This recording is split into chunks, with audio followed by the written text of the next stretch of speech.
Hai, gimana kabarnya? Kali ini sepenggal kata kita akan bahas film berjudul Murder Report 2025. Film ini cukup gelap, jadi yang nonton harus kuat mental ya. Menceritakan serangkaian kasus pembunuhan berantai yang terjadi sangat rapih. Permainan itu seperti tikus dan kucing yang cukup berbahaya. Di mana plot twist gila akan terkuak dengan menghubungkan jurnalis ambis, polisi baik, psikiater profesional, kekuatan uang dan jabatan sampai anak-anak. Dengan alur skenario yang rapih, bantu menguak fakta pahit yang harus ditelan. Film ini mempertanyakan tentang etika profesi, batas antara pengamat dan pelaku, kepercayaan, serta bagaimana sebuah laporan bisa menjadi senjata yang mematikan atau jebakan maut yang sudah dipersiapkan untuk mengubur kebenaran sedalam mungkin. Lantas, saat fakta dan fiksi bercampur aduk, profesionalitas, popularitas, atau tahta kedudukan yang lebih penting dibalik fakta pahit.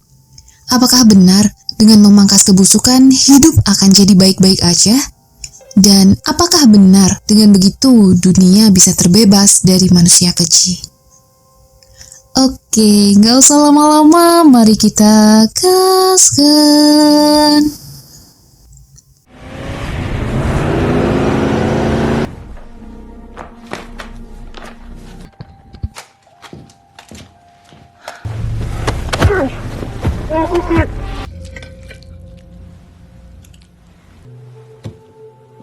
자,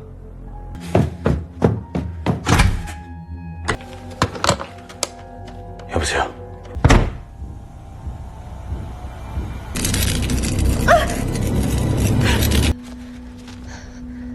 오.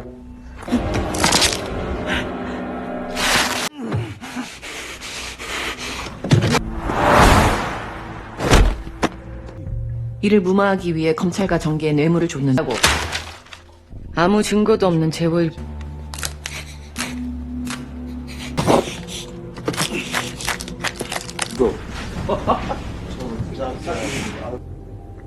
잠깐, 지금 당신 얘기는 오류가 있어요.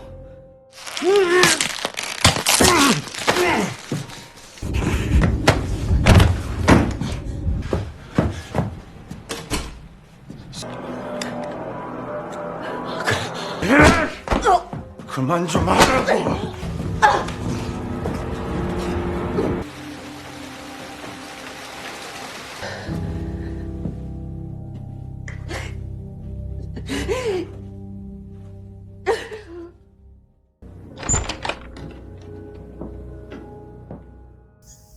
Berawal dari panggilan telepon, dalam panggilan itu seorang pria misterius bilang kalau sudah melakukan pembunuhan 11 orang ke seorang jurnalis ambis yang cukup terkenal. Sejauh ini motif pembunuhannya tidak diketahui oleh publik dan semua kejadian sangat rapi. Cuaca buruk kali itu buat Beck khawatir sama anaknya yang gak bawa payung. Dia melanjutkan kalau akhir-akhir ini anaknya kelihatan muram dan selalu bawa pisau kecil. Oke, sebelum lanjut aku kenalin dulu ya. Baik ini seorang jurnalis ambis yang sebelumnya dapat panggilan misterius. Dan di sampingnya ada Han yang merupakan seorang polisi. Intinya, di mobil Han ngelarang Beck untuk meneruskan misi wawancara sama pria misterius. Tapi tekad dan rencana yang ada menguatkan Beck agar bisa menyelamatkan nyawa manusia berikutnya. Ke tempat yang dipilih pria misterius, hotel itu lagi ada perbaikan CCTV. Baik mempersiapkan diri dan bikin salinan kartu ruangan yang ditinggalkan dalam lift, Baik langsung masuk ruangan. Han juga ambil kartu ruangan di lift, masuk ke ruangan yang berbeda. Baik ini masih siapin kamera tersembunyi untuk jaga-jaga. Ya siapa juga kan ya yang gak takut kalau ada pria misterius yang minta diwawancarai dan itu pembunuh berantai. Lanjut, sampai pria misterius itu tiba, Beck mempersilahkan masuk. Tenangnya pria misterius bikin Beck sedikit bingung kenapa pria misterius mau bertemu dengannya, bukan membuat pengakuan di kepolisian. Apakah semua itu hanya permainan? Singkat dan padat, pria misterius hanya menunjukkan bukti kalau ia memang benar-benar melakukan. Sedikit buat tertekan, Beck paham kenapa kejadiannya selalu rapi, sebab pelakunya sendiri punya intelektual yang tinggi. Akhirnya sesi wawancara berlangsung. Dari sana, pria misterius bilang ia melakukan atas pemurnian masyarakat. Hal itu ditujukan untuk pengobatan dan pria misterius itu seorang psikiater spesialis, di mana pria misterius melakukan aksinya untuk membebaskan jeratan para pasien. Ia anggap semua orang yang mati itu adalah kanker yang harus disingkirkan. Bahkan menyebutkan kalau metode itu sangat efektif buat para pasiennya lebih membaik. Baik menimpali, kalau perbuatan yang bertolak belakang dengan moral serta etika pasti menimbulkan rasa bersalah. Pastinya para pasien juga merasakan hal itu. Baik, jadi tanya gimana cara pria misterius menangani hal tersebut. Pria misterius hanya memaparkan kalau semua obat pasti punya efek samping, termasuk dengan penyingkiran manusia lain demi pasien atau para korban lebih tenang. Pria misterius rasa itu hal yang tepat untuk mengobati manusia yang gak bersalah di dunia. Gimana sekarang ini Han lagi berpikir gimana caranya menangkap pelaku, mendapatkan cerita eksklusifnya, dan menyelamatkan semua sandera. Beck sendiri jadi bingung motif dan pembunuhan apa dari pria misterius, karena secara pekerjaan dia seorang dokter kejiwaan, tapi dibaliknya malah melakukan kebejatan. Pria misterius cerita tentang kehidupan seorang wanita yang bahagia dan baru aja hamil. Tapi, waktu pergi sendirian, ia diperkaos. Bayinya juga udah lahir dengan selamat. Cuma sayangnya, pikiran wanita itu akan kejadian pemerkosaan bikin ia benci ke anaknya sendiri. Sampai akhirnya wanita itu pilih lompat dari apartemennya bareng si bayi. Nah, dari cerita itu, Beck bertanya kalau wanita itu apakah istri pria misterius. Pria misterius membenarkan hal itu di mana ia nggak bisa menyelamatkan nyawa orang yang dicintainya. Dan sebagai seorang psikiater, bahkan ia tidak bisa membebaskan delusi dari perbuatan keji yang dilakukan pemerkaos. Pelakunya memang udah ditangkap dan ia dijatuhi hukuman 4 tahun, tapi itu nggak setimpal. Dari sana, niat balas dendam pria misterius sangat kuat, yang mana ia mulai melatih diri, memperdalam anatomi tubuh manusia, dan akan menghabisi pelaku dengan cara yang paling sakit setelah masa tahanan berakhir. 4 tahun berlalu, pria misterius udah menanti hari itu datang. Tapi sayangnya Tuhan punya kehendak lain. Niat balas dendamnya nggak bisa terselesaikan, karena pelaku udah mati sehari sebelum pembebasan berlangsung.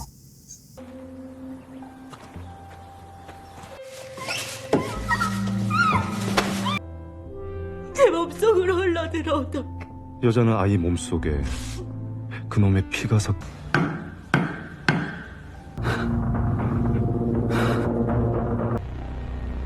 부금의 말로는 죽음에 이를 때까지.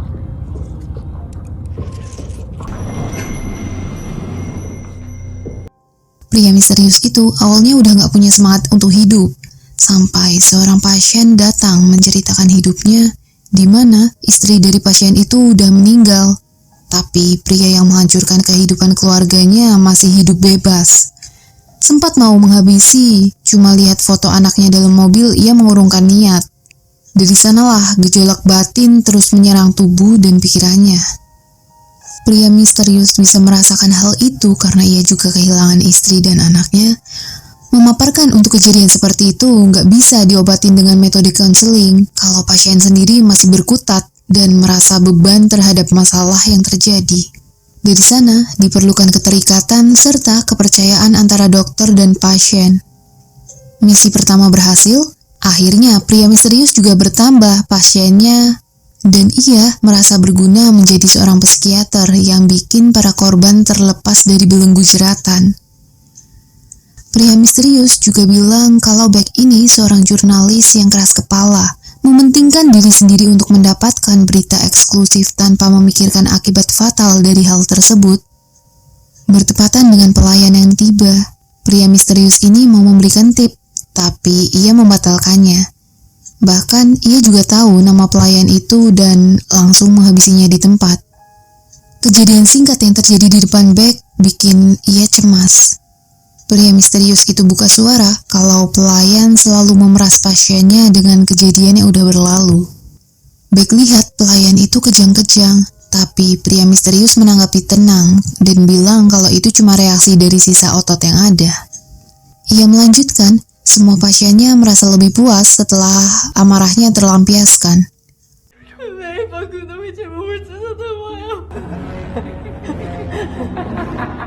Mempertanyakan pengobatan dari efek samping yang dilakukan pria misterius bersuara kalau dirinya bisa melakukan hipnotis untuk mengurangi rasa bersalah pada para pasien. Dengar pria misterius ahli hipnotis, Han gerak. Pria misterius melanjutkan cerita pasien yang merupakan seorang mahasiswa pemain biola. Tapi sayangnya, tangan mahasiswa itu harus putus ulah temannya sendiri dengan menggunakan pisau. Han juga gagal masuk ke ruangan karena kartu akses yang ditinggalkan di lift nggak bisa digunakan. 이렇게 의식이란 단면만을 내보이며 살아가죠. 이 아이의 재능을 못마땅히 했나 보더라고요.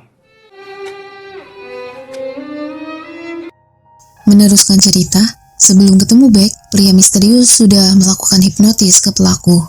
Yang mana pelaku itu akan menghabisi dirinya sendiri dari atap gedung. Sontak, Beck minta aksinya dibatalkan. Ia teringat anaknya yang akhir-akhir itu selalu pegang pisau. Mau meneruskan pesan agar pelaku mengakhiri hidupnya sendiri. Emosi Beck jadi meledak. Sampai akhirnya tahu kalau pelaku seorang pria dan bukan anak Beck. Merasa lega, cuma dari sana hipnotis dilakukan. Beck bercerita kalau anaknya seperti menyembunyikan sesuatu dan ngerasa kalau dirinya dibenci sama anaknya sendiri. Terlebih, setelah cerai, mantan suami ini minta hak asuh anaknya dan sifat anak Beck semakin mirip dengan si ayah. Dan sesi hipnotis itu terhenti waktu memori tentang anak Beck muncul. 이건 제 뜻대로. 그만해!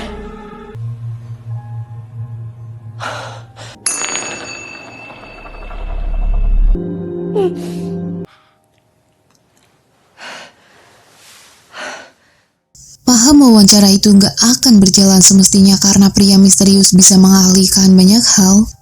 Baik minta wawancara itu segera diselesaikan dan pria misterius kasih tahu siapa orang yang akan dibunuh untuk Beck selamatkan.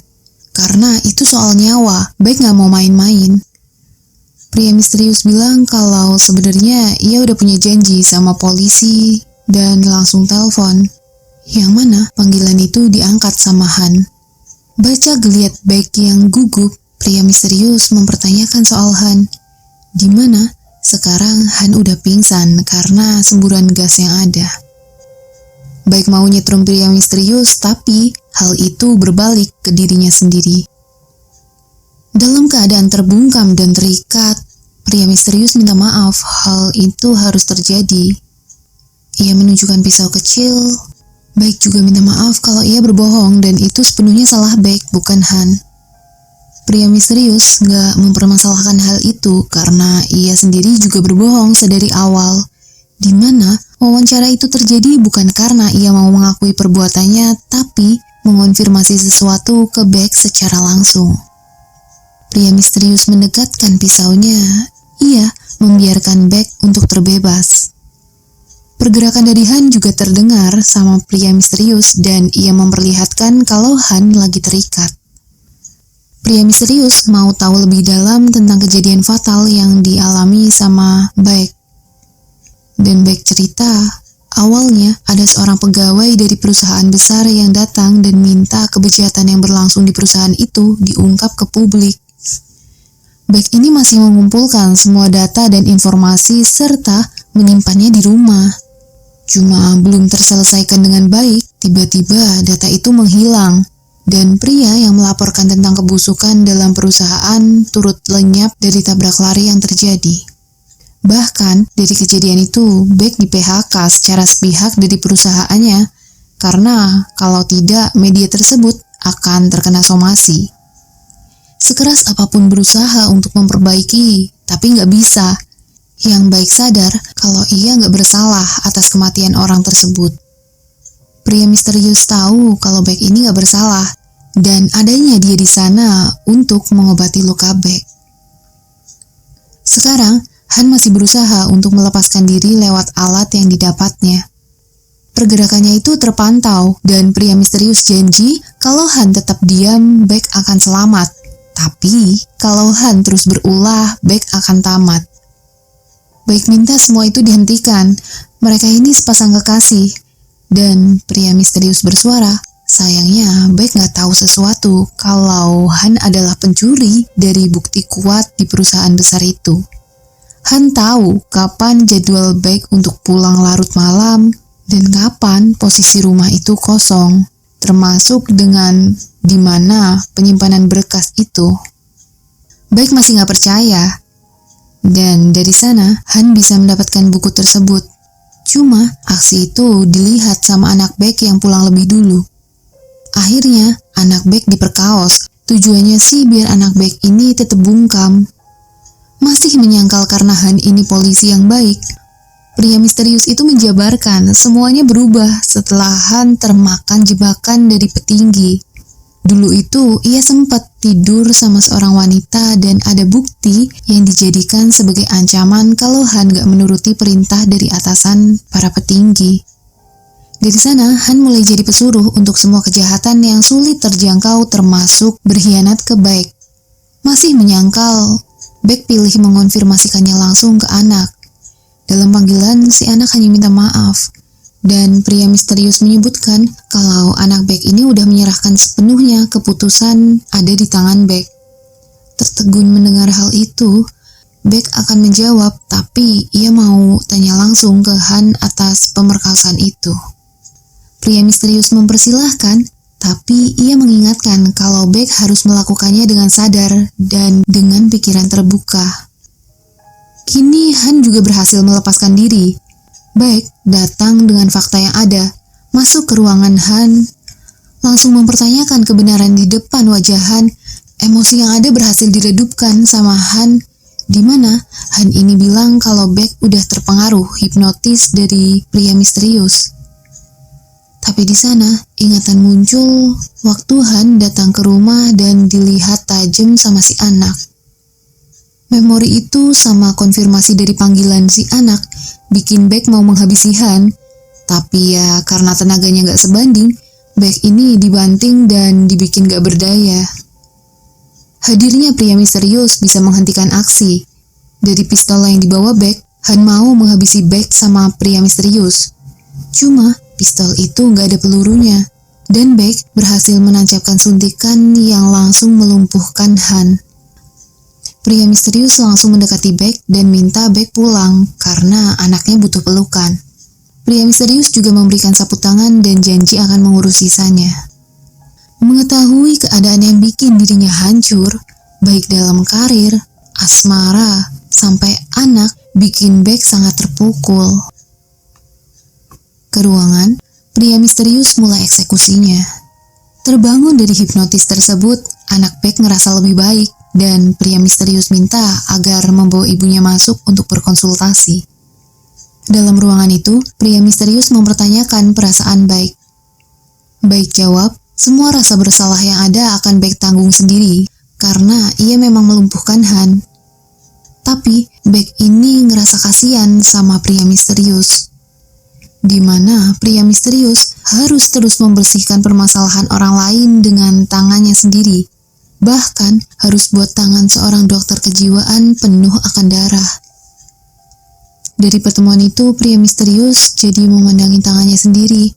Waktu itu juga, ia minta praktiknya ditutup ke resepsionis. Cuma masalahnya, hari itu ada jadwal dari korban yang mendapatkan pelecehan seksual berasal dari yayasan. Dan tamat. Nah, gimana? Murder report menunjukkan kalau kebenaran itu memang menyakitkan, bahkan cukup mematikan. Di balik setiap angka dan fakta dalam laporan kematian, ada nyawa yang menjadi taruhannya. Di mana data tidak pernah berbohong, tapi orang yang melaporkannya bisa jadi berkhianat. Bahkan kepercayaan jadi sebuah pertanyaan tanpa henti. Siapa lawan dan siapa kawan? Anyway, gimana film ini menurut kalian? Jangan lupa nonton full filmnya ya, pasti lebih seru. Sampai jumpa di video berikutnya. Terima kasih sudah mampir. Bye-bye, salam sepenggal kata kita. Bye!